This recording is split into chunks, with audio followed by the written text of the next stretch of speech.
Folks, in the last video lecture, I went over different theories of work, ending with the theory of Richard Sennett. In this video lecture, I'm going to continue the exploration of the work of Richard Sennett in relation to contemporary work, and also, as a complement to that, look at the approach to issues of work under capitalism by the contemporary geographer and Marxist David Harvey. I mentioned at the end of the last video lecture that for Sennett, one of the key points, one of the key problems of contemporary work is its fluidity.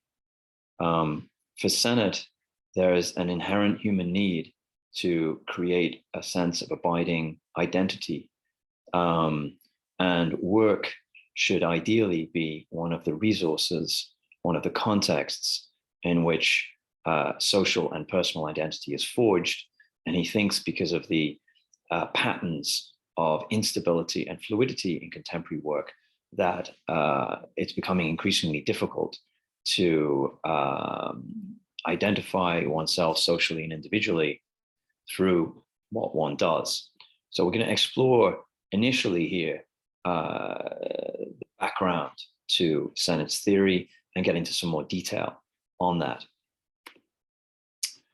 I've called this set of lectures Disposable Work, Disposable Workers, to give a sense of the fragility, the insecurity, which according to Sennett and Harvey from different perspectives marks contemporary work in economies such as the United States and the UK, and also globally. So beginning with Sennett's approach to this, and again here, I'm drawing on his 2008 lectures, which set out what he calls the culture of the new capitalism. I'm drawing generally on more recent work from Sennett. As I mentioned in the previous lecture, Sennett has been publishing and researching in this area since the late 1960s. So the first idea in Sennett that I'd like to draw your attention to is what he refers to as the specter of uselessness. This is one of the great challenges, as he sees it, of work. And I would note straight away that there's a kinship here with Graeber's idea of bullshit jobs that we looked at the very beginning of this class. The idea of a bullshit job is that it's recognized as essentially useless by the worker themselves. So there's an interesting confluence of thinking in this case between Graeber and Sennett here. But here's how Sennett introduces the idea or the problem of uselessness. He writes, in the following pages, I want to explore how the specter of uselessness relates to the solution of education and formation, a person's Bildung, as the Germans put it. The connection requires some basic questions, asking some basic questions. What does skill, more comprehensively talent, mean? How does being a talented person translate into economic value? What Sennett's getting at here is, I guess, the accepted view of how work is dispensed. Normally speaking, we would see ourselves as accruing skills, honing talents, and so on and so forth, and then bringing them to the marketplace. One of the things that Sennett wants to do as a social thinker is to explore more deeply how talents, as it were, show up, how skills show up as economically validated and valuable. And we have to do some philosophical thinking around this rather than simply assuming that any particular subset of talents is intrinsically valuable. Clearly it isn't. Our economy shifts over time. And so what is economically valuable to market at any one time will change accordingly. So Sennett's aware that through the history of modern capitalism, workers have been confronted by the prospects of underemployment and unemployment. and that formal education and training have been and remain proposed solutions to their challenges. In terms of education, never to a greater degree than in the last 20 to 30 years, education, more specifically further education or tertiary education, that is to say, post-secondary education, has really been seen as something of a silver bullet in terms of preparing people for the work market. Now, this is quite noteworthy in the sense that up until fairly recently, a good secondary education was sufficient for an entry-level position, certainly in the professions, whereas that reality and expectation has changed within the last generation or two. So in a sense, never before has formal education appeared so essential to a person's work prospects. That's something that also needs to be looked into. Sennett writes the following: the skills economy, he says, still leaves behind the majority. More finely, or more specifically, the education system turns out large numbers of unemployable, educated young people, at least unemployable in the domains for which they have trained. Now, Sennett is a social researcher, an ethnographer, but he is also, of course, an academic. And what he's alluding to here is the following. In the traditional academy and the university and the college, the underlying idea is that someone will undergo some sort of specialized training. That manifests itself typically in a student selecting a major or a focus for the work that they do over the period that they're at college, typically over a 4-year period. Now, all of the academic disciplines are highly specialized, and the invitation to the typical college undergraduate is to gain specialized knowledge in a particular branch of academic learning. However, and we can see this in lots of data, relatively few people use that specialized knowledge in what they go on to do in work, which immediately raises a question or sets up a puzzle. Why are university degrees seen as essential to doing jobs when the content of those degrees, the specific knowledge gained, rarely shows up as a necessary thing in order to do the job? There seems to be something of a puzzle here.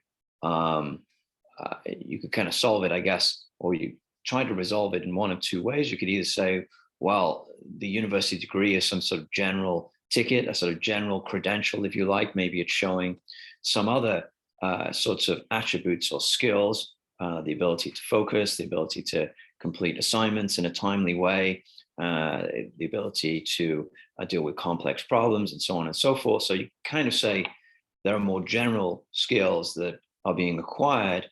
That's one way to go about it. Or another potentially more radical or more cynical approach would be just to say that, well, what we have here is a sort of credentialing race that employers can pick and choose who they want, and they're going to choose people who have degrees because that seems more prestigious and maybe brings more kudos to the firm. And that's another possibility.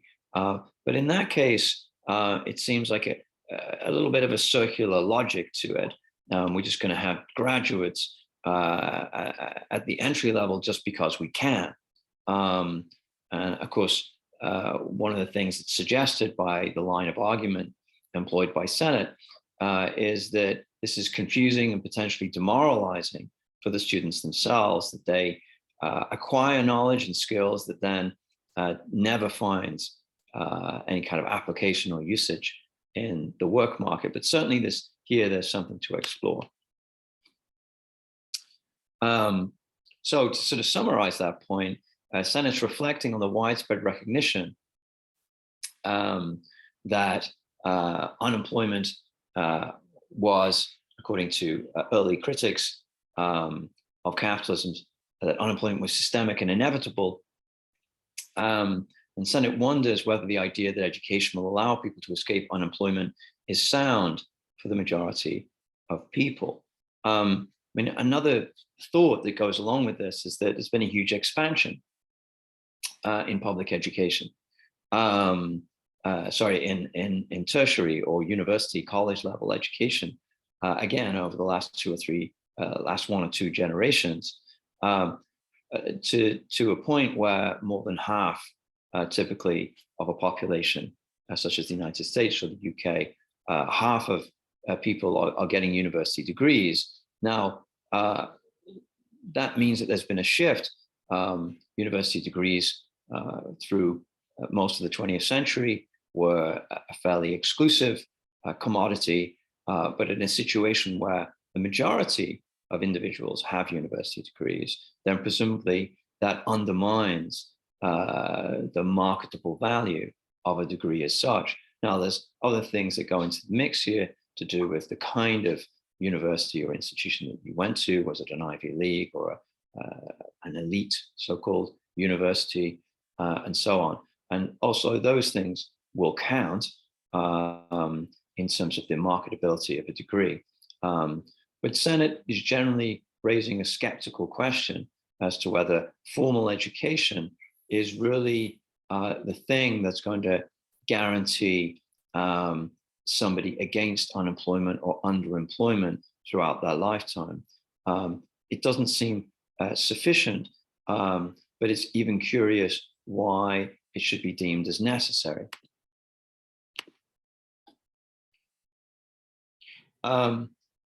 In expanding and elaborating on this idea of uselessness, Sennett writes the following. He says, 3 forces shape the specter of uselessness as a modern threat: the global labor supply, automation, and the management of aging. Each is not quite what it might at first glance seem. So the specter of uselessness then is broken down by Sennett into 3 specific problems, or 3 sub-areas, if you will. And he'll explore each one in turn, and we'll do that here briefly. So on the issue of globalization, Sennett feels that the idea of jobs simply drifting from developed to developing economies due to the low cost of labor is not the entire truth, but really more of a half-truth. And to that point, Sennett emphasizes the fact that often workers in the global South are better trained and motivated to take work in places like call centers. So probably a more Marxist or political economy approach to this would see this as simply a question of work gravitating towards lower paid workers. That would have to do with cost of living and so forth, or we could bring in some of the Marxian thought around this. But it's simply capital is chasing cheap labor. It's a bit more to it than that, obviously. Capital typically doesn't like labor restrictions in the form of union regulations and so forth. So the ability of a workforce to remove its labor on account of its being unionized and so forth, these would be other considerations. And certainly in the 80s and 90s, when globalization really took off in a big way, the anti-union consequences of offshoring of work were certainly to the fore. But Sennett's also pointing out the fact that for the contemporary labor market, it may simply be the fact that overseas workers are better skilled. Sure, there's a question of cost overall, but it might just be that they bring better skills to the position. Now, Sennett's perfectly aware of the fact that there's also an animus against foreign workers, sometimes for xenophobic or racist reasons. That would be more recently, most obviously, part of, for example, the Republican Trump platform to bring jobs home and so forth. However, it's a little bit more difficult to do that when there are all when essentially our global economy has been configured, has been engineered to allow big companies to go wherever they want, essentially, to source the workers that they most need and find most cost effective.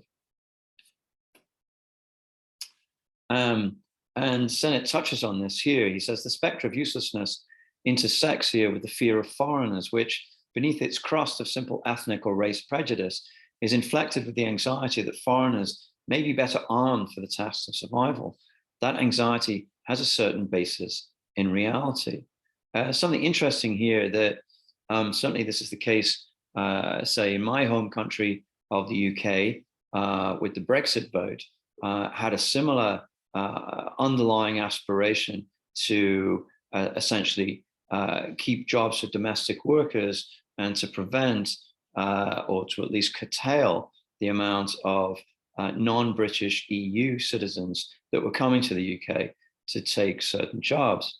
But it's noteworthy where those types of jobs are in the economy. An obvious area that's applicable both to the United States and the UK is agriculture. Now, it may simply be the case that that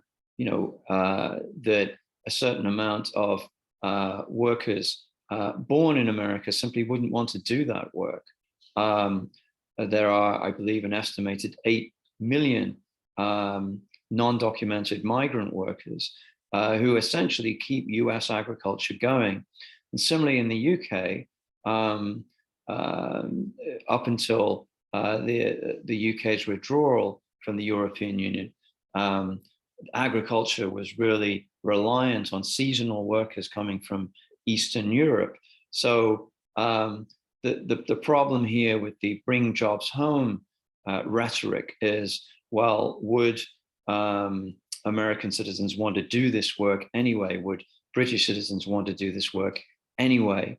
And it seems the question to that, the answer to that question is often no, they wouldn't. But also this sense of, curiously, Sennett feels a sort of fear based on inferiority, that actually the foreign workers, as he says, are better armed for the tasks of survival. And so there's a sort of a curious sense here of wanting to defend one's privileges whilst knowing that one is not as fit to do this work as those that are feared. So just interesting sort of social psychology observation here from Sennett. And to elaborate on that point, that here the current politics of right-wing populism, so most recently under Trump, draws certainly some core strength from the idea that globalization isn't working for the early developing economies. So economies such as the US, and this, as I've already mentioned, brings to the fore a rhetoric of bringing the jobs home. But as I've also mentioned, there's been an architecture of the global economy put in place over the last 40 years that make this matter much more complicated. So most obviously, under International Trade Organization rules, a national government cannot use protectionism to protect its own labor markets. That's actually illegal under international law. And so there are very severe restrictions imposed on the state. And this is the type of legal economic infrastructure that's been created quite voluntarily by and led by countries like the United States. So you can't just turn the clock back on this type of manufactured world global economy in the space of 2 or 4 years. So another aspect of this, then, we've just looked at outsourcing and the movement of labor from advanced economies to developing economies. Now Sennett turns his attention to the threat of automation. And certainly there's a lot of attention on the threat of automation in the contemporary debate around work. Sennett writes, in the past, the threat of automation was over-dramatized. The problem lay in the design and development of the machines themselves. I think what Sennett's getting at here is that there's a time-honored concern that, as it were, the machines are going to completely replace the human body in the workplace. Certainly, if we go back through the history of the worker movement, early on, a common tactic of workers was machine breaking. So there was this sort of rage against machines because they were seen as replacing the skills of the human body. And of course, in the early industrial revolution, the machines could produce way more in certain instances than the human body, and the human body simply couldn't compete. Nevertheless, it's not as though from the 1820s on, there was no requirement for human bodies, and that requirement has continued through the 20th and into the 21st century. So what Sennett wants to do here, I think, is point to a sort of mass psychology of fear vis-a-vis automation that's been there probably throughout the whole history of industrial capitalism. So Sennett here insists that the true replacement of workers by machines is actually quite a recent phenomenon. Part of his reason for thinking that is that prior mechanical automation required human beings to maintain these machines constantly. So the machines didn't, as it were, run themselves. So there was still this need for human beings to oversee and to maintain the machinery. But now, under our computerized automation, we're maybe getting to this point where the automation is self-regulating, such that it would truly reduce out the need for human agency. Sennett writes the following: in service labor, automation has converted the science fiction of the past into technological reality. I'm thinking, he says, of intelligent voice answering devices, automation's future threat to the call center, or barcode readers, which have transformed back office accounting, inventory management, and front of counter sales. So Sennett's message here is that, well, if concerns about automation in the past were overblown, perhaps now we're finally at the threshold where those concerns are well merited. And of course, the question then becomes, well, where do we go from here? Again, we could pick up the threads of Graeber's thinking in terms of, well, one way to go with this would be to reduce the work week, the average work week, but obviously still make that pay. You couldn't retain, obviously, the current hourly rate of work and simply slash people's work hours to a third of what they currently are, so something in the region of 15 hours a week. Obviously, that wouldn't work. You'd need something else to compensate for that. But if the work is being done, then the value of that would primarily by automated machines, computer-based automation. Then the key problem to be solved is how to distribute the value of that work, which is now being done purely by machines and not by human beings. So Sennett's point here is that it's only in the last 20 years that automation has actually begun to replace jobs that were done by people, and that this is particularly true in the service sector. We might here bring back into play, as I mentioned earlier, Graeber's thesis that our economy has spawned many bullshit jobs in the middle management area, perhaps as a way to balance automation. So again, coming back to Graeber's idea, that there's this curious sense in which, well, even if we don't need the humans to do the work. We're just going to keep them busy, because the social and political threat of having people have most of their time to themselves, drastically reducing the work week, is too great a risk to the status quo. So, Graeber would step in and offer an explanation here as to why there is so much seeming unproductive work in the 21st century economy. So the third challenge that relates to uselessness, as Sennett sees it, is aging. I think Sennett's particularly sensitive to this point, and I think it's one that he's right to draw attention to and does deserve more attention in our discussions around the politics of work. Sennett writes the following. He says, the cutting edge organization indeed tends to treat older employees as set in their ways, slow, losing energy. In advertising and media, the prejudice against age combines with views of gender. Middle-aged women are particularly stigmatized as lacking drive. This combined prejudice appears also in financial services. So the notion here is that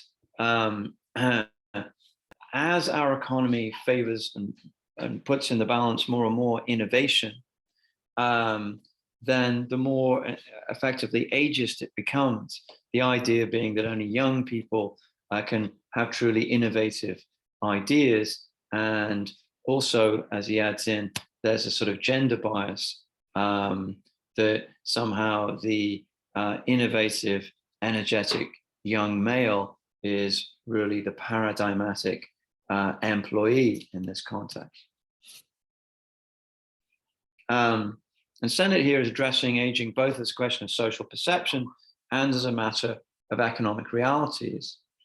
Here it's the prejudice of ageism compounded by gender-based bias that is noted. By the economic realities, I mean, in this case, that older employees, generally speaking, command a higher wage. This is one of the motivations for wanting to hire younger people. Another, as Sennett elaborates on, is that because older employees have more experience, they won't put up with a lot of things. They've seen certain things and they have certain expectations based on their experience. A young or new employee is a sort of blank slate, and to some extent they'll accept whatever comes their way, if for no better reason they have nothing other to compare it to. And he adds also the following in this quote: age more directly touches the question of talent if we think about how long a skill lasts. If you're an engineer, how long will the skills you learned in university serve you? Less and less. Skills extinction has sped up not only in technical work, but in medicine, law, and various crafts. So this is another part of the instability and the fluidity of work, as far as Sennett is concerned, is that whereas, as the workplace changes through the impacts of technology more and more rapidly, then obviously skill sets become outdated, become obsolete more and more quickly. And this is also the case even in the very highest professions as they're traditionally seen, of a doctor or a lawyer and so forth. This adds in the question of, the obsolescence of an employee's knowledge.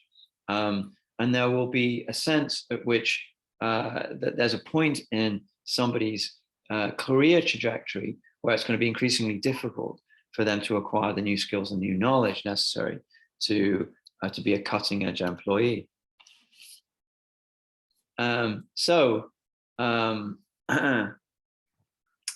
Bringing some of this together, we can say that when workers are expected to invest in themselves, their acquired skills have a given shelf life that varies between professions and sectors. And again, this kind of circles back to the idea of getting credentials, going to universities, and so on and so forth. If the idea is that you go to university as a one-off self-investment, which many people carry around as a debt for decades to come, that might not be necessary to get you through more than a decade or two and then you will no doubt have to return to university to get the newest knowledge and skills, and there's sort of an iterative process here. But more often than not, the financial burden of reskilling falls on the employee themselves and not so much on the employer. So expanding on this, Sennett identifies a devaluing of age and even of experience in work. And he writes the following: just because flexible firms expect employees to move around, and just because these firms do not reward service and longevity, the employer's choice is clear. The younger person is both cheaper and less trouble. The many firms which do invest in the skills of their employees over the long term tend to more traditional kinds of organization. What Sennett's getting at here is arguably a key factor of work in the age of neoliberalism, whereby skilling oneself for a job, reskilling oneself for a changing workplace, almost all of the responsibility for that falls on the individual themselves, on the employee. Now, there are different systems in place in different parts of the world. Germany is a key example, as is Japan, where companies take seriously apprenticeships and actually training up their own people in a kind of reciprocal agreement that, I'm going to invest in you as an employee, and you're going to, spend 5 years. It's almost like the military in a way, as it operates here in the US. You'll have a certain period in which you are effectively tied to that company because of the investment that they've made in you. And that takes, whilst that might seem restrictive to some degree, obviously those are ultimately transferable skills and those can be taken elsewhere, but they shift the balance of responsibility and make clear that there's a reciprocal relationship of responsibility between the employer and the employee. So as Sennett sees it, the shift over the last 40 years has been towards employer-employee flexibilization. That is, that the company has little incentive to retain and retrain the worker who's encouraged to keep moving on to new jobs.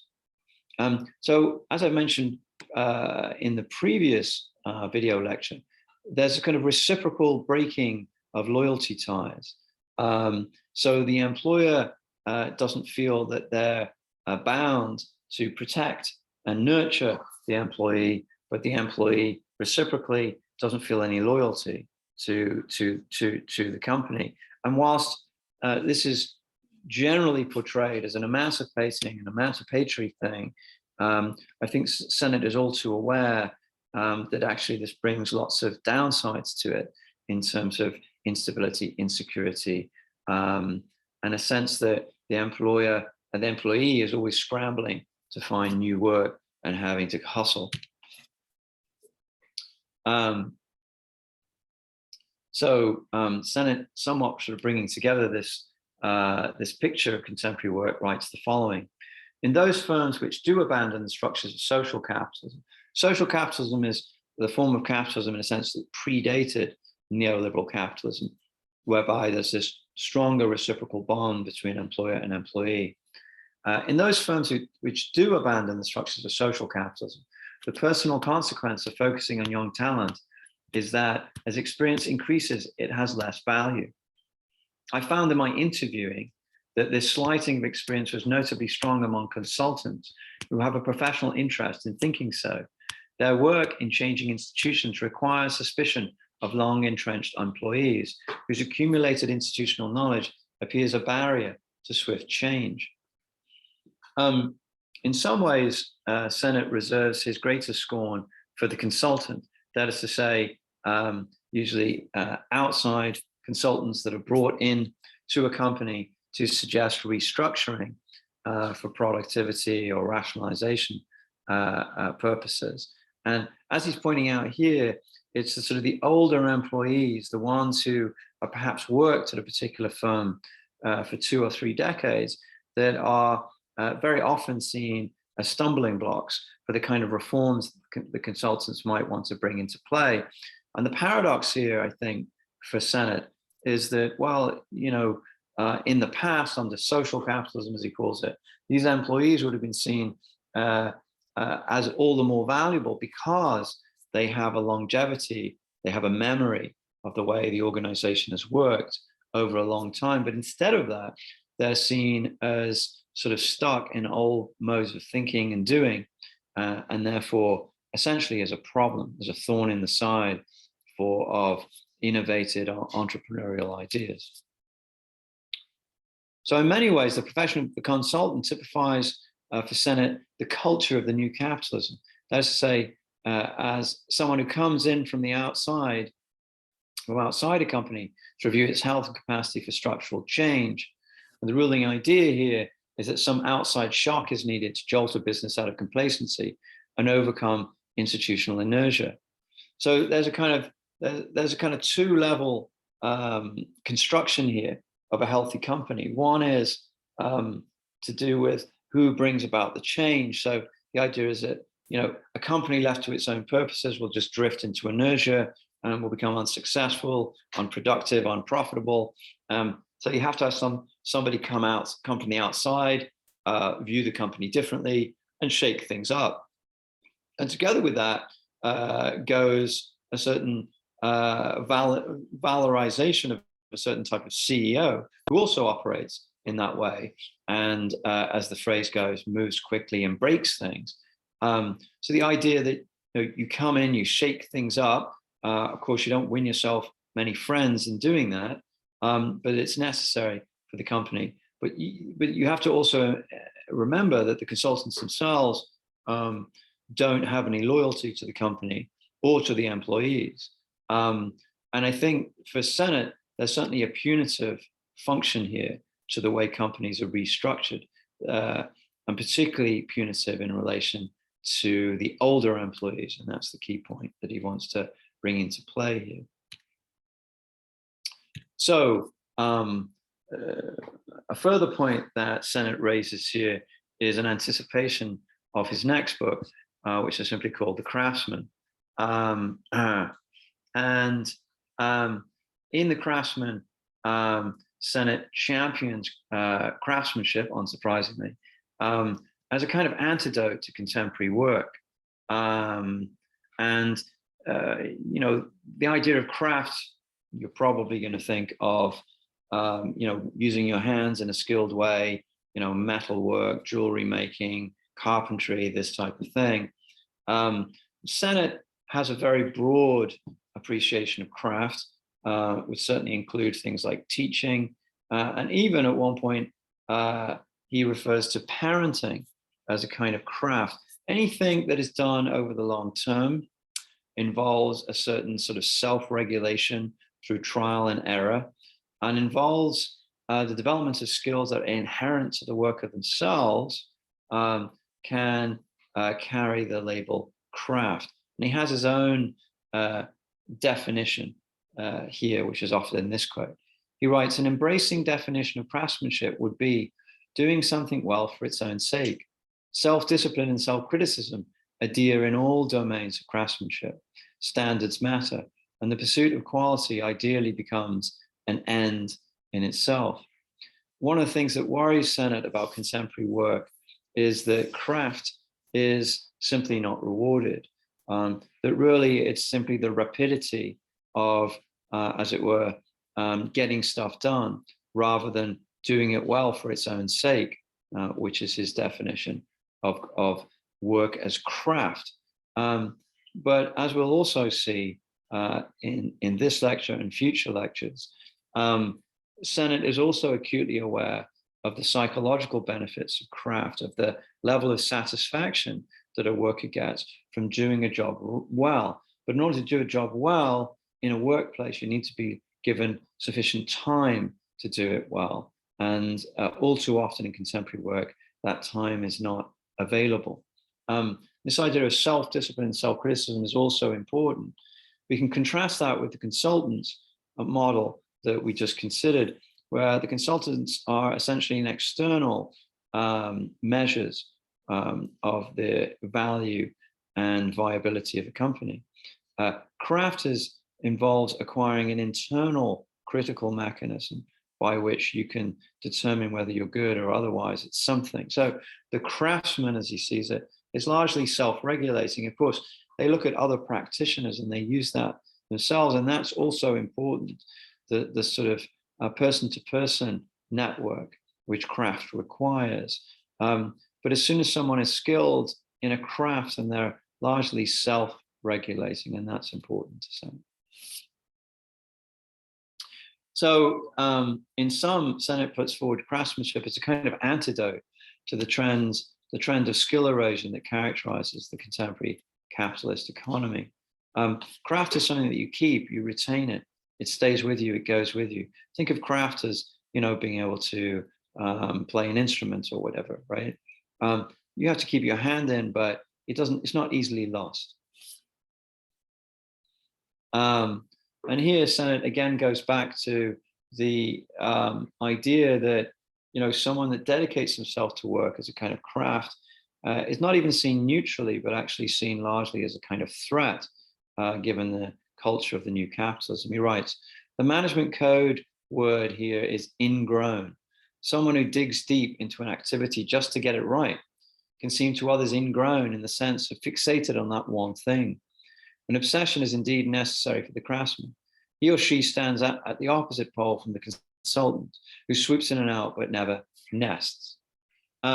So the idea here is that you dedicate yourself to something. And I think Sennett's also, even if he doesn't mention it as such, is, I think, reaching for a kind of older idea of a job as a vocation, something you're dedicated to over time, something that is well suited to you. And again, something that gives you a sense of self, which Sennett feels very strongly is really hard to come by in the contemporary job market.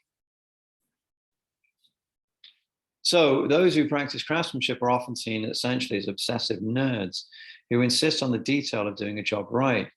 And this, once again, stands in opposition to the imperative never to get too attached to a job or to the skills that one possesses. So as Sennett, as we saw in an earlier quote of Sennett in the previous video lecture, as he sees it, one of the imperatives in the contemporary job market is to want to basically not to hold on to the past. And Sennett sees this as difficult to the point of agonizing. A worker typically wants to think of themselves as accruing more skill over time, more dignity, and more capacity. But increasingly, as he sees it, the contemporary job market erases the past and invites the worker to forget their past and to just keep on reinventing themselves. So a further point here relates to a critique of meritocracy. And again, what Sennett's trying to work out here is the logic that's used in the contemporary job market for who advances and who doesn't. And merit, you know, the idea of being something being meritocratic seems an innocuous enough idea at first glance that, well, you know, the jobs will go to those who are most talented, who possess the most merit. But Sennett sees a kind of curious game going on behind the rhetoric of merit, as the following quotes make clear. He writes, within the meritocratic scheme, there is a soft center in evaluating talent. That soft center concerns talent conceived in a particular form as potential ability. In work terms, a person's human potential consists in how capable he or she is in moving from problem to problem, subject to subject. The ability to move around in this way resembles the work of consultants writ large. But potential ability cuts a larger cultural swathe. It is a damaging measure of talent. What he means by this, I try to expand on in the next bullet point, so that as opposed to craftsmanship, where the value lies in the quality of the object made, Sennett views merit as a largely subjective measure of worth, particularly when it comes to potential ability.